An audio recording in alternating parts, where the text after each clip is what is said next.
Prajurit TNI AD yang diketahui bernama Sertu Christian Sihombing tengah menjadi sorotan karena menyelamatkan seorang balita dalam tragedi yang terjadi di Stadion Kanjuruhan. Saat itu ia sedang bekerja keras bersama TNI AD lainnya menyelamatkan dan mengevakuasi korban kerusuhan. Kemudian Sertu Christian Sihombing menemukan seorang balita.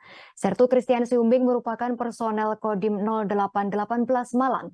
Sertu Christian Sihombing tengah bertugas bersama personel TNI AD lain untuk menyelamatkan dan mengevakuasi para korban saat kerusuhan terjadi.